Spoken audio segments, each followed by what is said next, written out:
বিসমিল্লাহির রহমানির রহিম। আজকের নাগরিক ফোরামের আয়োজিত এ আলোচনা সভার সম্মানিত সভাপতি, অত্যন্ত সচেতনতার সাথে সঠিক সময়ে সঠিক উদ্যোগটি নেওয়ার জন্য যিনি সর্বক্ষণ তার মস্তিষ্ককে বিনিয়োগ করেন, সেই নেতা নাগরিক ফোরামের জনাব আব্দুল্লাহিল মাসুদ, এখানে উপস্থিত জাতীয় পর্যায়ের বিভিন্ন শ্রেণী পেশার সচেতন এবং দেশপ্রেমিক জাতীয় নেতৃবৃন্দ, আমার সামনে উপস্থিত বিজ্ঞজনেরা, সাংবাদিক বন্ধুরা, আসসালামু আলাইকুম। যে বিষয়টি নিয়ে আলোচনা এখানে হচ্ছে, সেই বিষয়টির সবচেয়ে বড় ট্র্যাজেডি, সবচেয়ে বড় আয়রনি বাংলাদেশের প্রেক্ষিতে হচ্ছে এই যে নিকট অতীতেও, দূর অতীতের কথা আমরা বাদ দিলাম, নিকট অতীতে মাত্র সেদিনও মিশরের আল আজহার বিশ্ববিদ্যালয়ে ওবামা যে ভাষণটি দিয়েছেন মার্কিন প্রেসিডেন্ট, সেখানেও তিনি যেই কয়টি দেশের নারী নেতৃত্বের প্রশংসা করেছেন তার মধ্যে বাংলাদেশের কথাও বলেছেন। অথচ সে বাংলাদেশে নারীর অধিকার নিয়ে, নারীর সম্ভ্রম রক্ষার জন্যে, নারীকে অবমাননা লাঞ্ছনার হাত থেকে বাঁচানোর জন্যে আমাদেরকে কথা বলতে হচ্ছে, আমাদেরকে তার জন্য আন্দোলন করতে হচ্ছে, আলোচনা সভা করতে হচ্ছে। আমি একটা কথা প্রায় সময় বলে থাকি, 1952 ভাষা আন্দোলন, 1962 হামিদুর রহমান শিক্ষা কমিশন বিরোধী রিপোর্ট, 1969 গণ অভ্যুত্থান, 70 আমাদের মহান মুক্তিযুদ্ধ এবং 90 গণ অভ্যুত্থান, এই সবগুলোর পিছনে আমাদের একটা ন্যাশনাল ভিশন ছিল, আমাদের একটা কাঙ্ক্ষিত লক্ষ্য ছিল জাতীয় পর্যায়ের। সে আদর্শগুলোকে ছিনিয়ে আনার জন্যে আমরা আদর্শের লড়াই করেছিলাম। কিন্তু এর বাইরে বাংলাদেশের যে ইতিহাস আজকে পর্যন্ত, তার মধ্যে শুধু জাতীয় সংসদের আসন দখল কিংবা বঙ্গভবন দখল, এর বাইরে আর কোনো আদর্শ বা লড়াইয়ের সংগ্রাম খুব বেশি করে আমার চোখে পড়ে না। আমি ব্যক্তিগতভাবে একজন দলের অত্যন্ত সক্রিয় কর্মী হয়েও এই কথাটি বলতে বাধ্য হচ্ছি। যেই কারণে আজকে আদর্শের সংগ্রামের বাইরে, এই বলয়ের বাইরে জাতীয় কোনো কাঙ্ক্ষিত লক্ষ্য আমাদের সামনে নেই, সেটা বাস্তবায়নের জন্য কোনো সংগ্রাম নেই। যেই কারণে আমরা শুধু ক্ষমতার পালাবদলের লড়াইয়ের মধ্যে মত্ত, এবং সেখানে জনগণ হচ্ছে আমাদের ভোটের বলি, ভোটের শিকার। যা খুশি বলে তাদের কাছ থেকে ভোট নেব, ক্ষমতায় গিয়ে আবার যা খুশি তাই করব, পরবর্তীতে আবার মাপ চেয়ে যদি পারি তাদের কাছে থেকে রায় নেব, অথবা আমাদের প্রতিপক্ষের কাছে রায় চলে যাবে। এই হচ্ছে সংক্ষেপে বাংলাদেশের চলমান রাজনৈতিক অবস্থা। সেই রাজনৈতিক অবস্থার মধ্যে দিয়ে এর চেয়ে ভালো কোনো কিছু আমরা আশা করতে পারি না। তবে সেই মাত্রার পরিমাপের মধ্যে যদি আমরা যাই, এই মাত্রাটা আমাদেরকে শিখিয়েছে অনেক প্রত্যাশার বিনিময়ে, অনেক রক্তের মাধ্যমে অর্জিত বাংলাদেশে প্রথম যারা এই দেশে শাসনভার গ্রহণ করেছিলেন, সেই বাংলাদেশ আওয়ামী লীগ, মরহুম শেখ মুজিবুর রহমানের জীবিত থাকা অবস্থায়।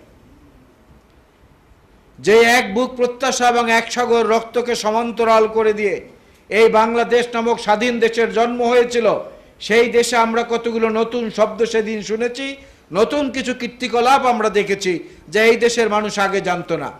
1970-এর দেশে ঐতিহাসিক নির্বাচন, সেই নির্বাচনেও কিন্তু কোনো পর্যবেক্ষক বাংলাদেশে কিংবা বিশ্বের কোথাও কিংবা তৎকালীন পাকিস্তানে কেউ বলতে পারেনি যে ইয়াহিয়া খান সামরিক শাসক হওয়া সত্ত্বেও 70-এর নির্বাচনে কারচুপির চেষ্টা করেছিলেন কিংবা করেছেন।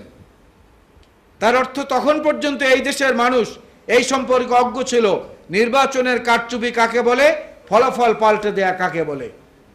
কিন্তু মরহুম শেখ মুজিবের নেতৃত্বে 72 থেকে 75 পর্যন্ত আমরা সেই শিক্ষা কিন্তু পেয়েছি। আমরা নতুন করে দেখলাম যে হ্যাঁ, ঢাকা বিশ্ববিদ্যালয়ের ছাত্র সংসদের ব্যালট বাক্স ছিনতাই হয়, বিএম কলেজের নির্বাচনের ব্যালট বাক্স ছিনতাই হয়, সারা দেশে ছাত্র সংসদের নির্বাচনের ব্যালট বাক্স ছিনতাই হয়। একটা নতুন প্রক্রিয়া তারা আমাদেরকে দেখালো, আমাদেরকে শিখালো। বাংলাদেশের তরুণ প্রজন্ম কতগুলো নতুন শব্দ শিখলো। সেগুলো কি? হাইজাকার, ছিনতাইকারী, বাংলাদেশের কিশোর তরুণরা নতুন কিছু নেশাজাতীয় দ্রব্যর নাম শিখল, ম্যান্ড্রেক্স ট্যাবলেট, ডরমিকাম 25 ট্যাবলেট, এবং একই সঙ্গে ভারত থেকে আসা আরও কিছু নিষিদ্ধ দ্রব্যাদি।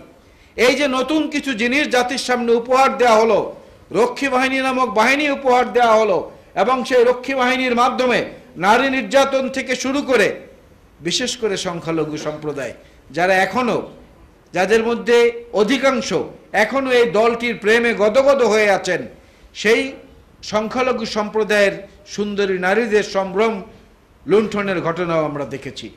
৭৩-এর নির্বাচনে আমরা দেখেছি খন্দকার মোস্তাক আহমেদের আসনে যিনি দাঁড়িয়েছিলেন, ছিনতাই করে সে রায় তার পক্ষে নিয়ে আসা হয়েছে। বরিশালে মেজর জলিল যেখানে দাঁড়িয়েছিলেন, সেখানে তাকে জোর করে পরাজিত করে তার প্রতিপক্ষ আওয়ামী লীগকে বিজয়ী ঘোষণা করা হয়েছে। জাসদের প্রার্থী ডাক্তার আজহার উদ্দিনকে মনোনয়নপত্র দাখিল করতে দেওয়া হয়নি, যেহেতু তিনি ছিলেন তোফায়েল আহমেদের প্রতিপক্ষ। হেলিকপ্টারে করে প্রার্থী ছিনতাই করে ঢাকা এনে ৩২ নম্বরে শেখ মুজিবের সামনে বসিয়ে তার কাছ থেকে প্রত্যাহারপত্র নেওয়া হয়েছে, নির্বাচনের প্রত্যাহারপত্র তার কাছ থেকে জোর করে ছিনিয়ে নেওয়া হয়েছে। এই যে নতুন জিনিসগুলো জাতির সামনে উপহার হিসাবে সেদিন দেওয়া হয়েছে, সেদিন থেকেই আমাদের জাতীয় পর্যায়ে অবক্ষয়ের দিন শুরু হয়েছে, এবং সে অবক্ষয়ের মাত্রা আজকে এই পর্যায়ে পর্যন্ত পৌঁছেছে যে নারী নির্যাতনের কথা আমরা আজকে এখানে বলছি, এই নারী নির্যাতনের একটি ঘৃণিত, চূড়ান্ত ঘৃণিত অধ্যায় 1996 আওয়ামী লীগ ক্ষমতায় থাকার সময় জাহাঙ্গীরনগর বিশ্ববিদ্যালয়ে ছাত্রলীগের নেতা মানিক আমাদের বোনদের সম্ভ্রম হানি করে ধর্ষণের সেঞ্চুরি উৎসব পালন করেছিল ছাত্রলীগের উদ্যোগে, এবং সেই সময়কার সেই ভিসি ডক্টর আলাউদ্দিন আহমেদ আজকে তিনি এই সরকারের মাননীয় প্রধানমন্ত্রীর উপদেষ্টা। জাতীয়ভাবে লজ্জা আমরা কোথায় রাখি? এবং এই দলটির ইতিহাসের সঙ্গে বাংলাদেশের এই অঞ্চলের শুধু ইতিহাস নয়, সংস্কৃতি, আজন্ম লালিত আমাদের যে গর্ব, আমাদের যে সংস্কৃতি, আমাদের যে কালচার, আমাদের যে ধর্মীয় অনুভূতি, সব কিছুর সঙ্গে এই দলটির জন্মের সঙ্গেই একটি বৈসাদৃশ্য বিদ্যমান রয়েছে। 1757 সালের 23 জুন পলাশীর প্রান্তরে বীর যোদ্ধা সিরাজদৌলার নেতৃত্বে ব্রিটিশ বেনিয়াদের বিরুদ্ধে যে যুদ্ধ হয়েছিল, মির্জাফরদের, অমিচাঁদদের, জগৎ শেঠদের বেইমানিতে স্বাধীনতার সূর্য অস্তমিত হয়েছিল 1757 সালের 23 জুন। আর এই বাংলাদেশ নামে আওয়ামী লীগ নামক দলটির জন্ম হয়েছে 23 জুন। চিন্তা করে দেখেন প্রতীকী অর্থে তাদের সঙ্গে এই দেশের সার্বভৌমত্ব, স্বাধীনতা এবং মানুষের বৃহত্তর আকাঙ্ক্ষার সঙ্গে বৈপরীত্য থাকাটাই স্বাভাবিক। আবার 1996 সনে ক্ষমতায় এসে শেখ হাসিনা গর্ব করে সেই 23 জুন বাংলা, বিহার, উড়িষ্যার স্বাধীনতার সূর্য অস্তমিত যাওয়ার দিন, সেই দিনই তিনি মন্ত্রী পরিষদ গঠন করেছিলেন। এবং শুধু তাই নয়, সেই সময় তার রাজনৈতিক উপদেষ্টা ছিলেন আব্দুল মালেক, ডক্টর আব্দুল মালেক, আপনাদের মনে আছে।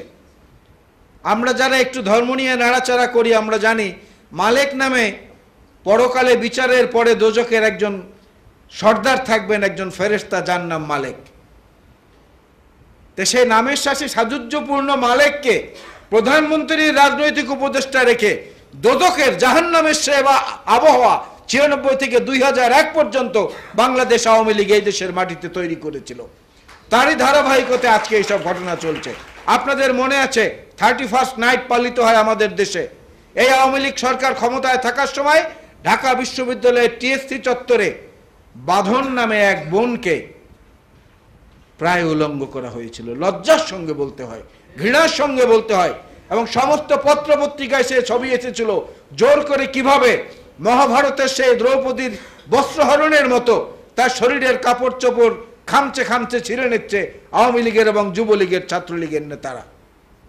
আজকে তাদের কাছ থেকে এই দেশের নারীর নিরাপত্তা কোনো রকমই আশা করা যায় না, এবং আশা করাও বাতুলতা মাত্র বলে আমি মনে করি।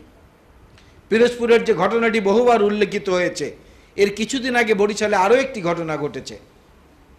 আমাদের স্মৃতি অত্যন্ত দুর্বল, আমার বিশেষ করে ব্যক্তিগতভাবে, এজন্য আমরা অনেক সময় ভুলে যাই। বরিশালে মহিলা তাবলিগ জামাতের একটি জামাত হচ্ছিল বরিশাল শহরের সার্কুলার রোডে। সেখানে রংপুরে সেনাবাহিনীতে বর্তমানে কর্মরত একজন কর্নেল তার স্ত্রীও ছিলেন। সেই মহিলা তাবলিগ জামাতের 28 জন মহিলাকে গ্রেফতার করে পুলিশ নিয়ে গিয়েছিল, র্যাব এবং পুলিশ যৌথভাবে।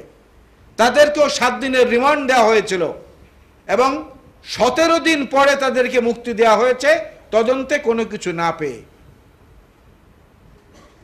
সজীব ওয়াজেদ জয়ের তথ্যের কথা আমার স্নেহাস্পদ অ্যাডভোকেট সাহেব এখানে বলে গেছেন। বাংলাদেশে 500% বোরকা বিক্রি বেড়েছে, ওনাদের শরীরের মধ্যে যন্ত্রণা শুরু হয়ে গেছে।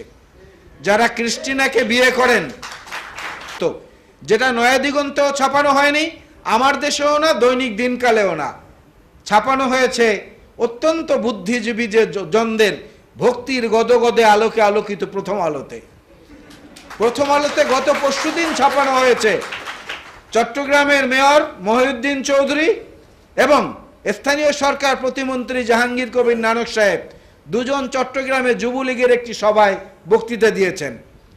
সেখানে ইনভার্টেড কমার মধ্যে কথাটি লেখা হয়েছে, মহিউদ্দিন চৌধুরী যুবলীগের নেতাকর্মীদের চাকরি প্রাপ্তির দাবির মুখে জোরদার স্লোগানের মুখে উত্তর দিয়ে বলেছেন, প্রশাসনে চাকরি পেতে হলে, উনি যে ভাষায় বলেছেন আমি তাই বলছি প্রথম আলোকে কোট করে, প্রশাসনে চাকরি পেতে হলে পড়াশোনা করে যোগ্যতা অর্জন করে পিএসসির মাধ্যমে তারপরে চাকরি পেতে হয়। তোমাদের তো সেই যোগ্যতা নেই, তোমরা বরং তার চেয়ে পুলিশে দরখাস্ত করো, আমরা তোমাদেরকে পুলিশে চাকরি দিয়ে দেব। তাই যেই পুলিশ হেডকোয়ার্টারের সর্বশেষ তথ্য হচ্ছে সারা দেশে 154 জন মাসে খুন হচ্ছে, ধর্ষিত হচ্ছে গড়ে 39 জন প্রতি মাসে, সেইখানে যদি এই ভাইয়েরা আবার গণহারে পুলিশে চাকরি পেতে থাকে, আজকের এই নারীর অধিকার এবং নারীর নিরাপত্তা কোন পর্যায়ে যাবে আমি সেটা নিয়ে আশঙ্কিত। বর্তমান অবস্থার চেয়ে অনেক বেশি আশঙ্কিত সেটা নিয়ে। আমাদের তাই সময় এসেছে বোধোদয়ের, আমাদের তাই সময় এসেছে এই কথা বলার যে মাননীয় প্রধানমন্ত্রী, মাননীয় বিরোধী দলের নেত্রী এবং আরো অনেক অনেক জাতীয় পর্যায়ের নেত্রীরা এই মঞ্চেও দুজন রয়েছেন যারা একসময় মন্ত্রী ছিলেন, নারী সনদ বাস্তবায়নের চুক্তিতে যারা স্বাক্ষর করেছেন বেজিং সম্মেলনের মধ্যে, সেই চুক্তির বাস্তবায়নের কতদূর এবং একই সঙ্গে সমাজের নারী নিরাপত্তার পরিবার ভিত্তিক সচেতনতা, নৈতিকতার শিক্ষা, ধর্মীয় শিক্ষার মাধ্যমে আল্লাহ রাব্বুল আলামিন যে ভিন্ন প্রকৃতিতে এবং ভিন্ন বায়োলজিক্যাল শেপে এই দুই প্রজাতিকে সৃষ্টি করেছে, সেই স্বাতন্ত্র্যবোধ বজায় রাখার জন্যে সবচেয়ে বড় দায়িত্ব হচ্ছে পরিবারের বলে আমি মনে করি। পরিবার থেকে যদি শিক্ষা দেওয়া হয় নৈতিকতা, নম্রতা এবং শালীনতার, তাহলে এই শালীনতার মধ্য থেকে প্রলুব্ধ করার বা আকৃষ্ট করার ঔষধটা ছিটানো হয় না বকাটে তরুণদের প্রতি। সেই কাজটি করা দরকার আগে, এবং একই সঙ্গে সরকারের প্রতি জোর দাবি জানানোর মধ্য দিয়ে নারীদের অধিকার রক্ষা, তাদের নিরাপত্তার মধ্য দিয়ে যে জিনিসটি এই দেশে বহু বছর ধরে আমাদের ট্রেডিশন, সেই ট্রেডিশনটাকে বজায় রাখা।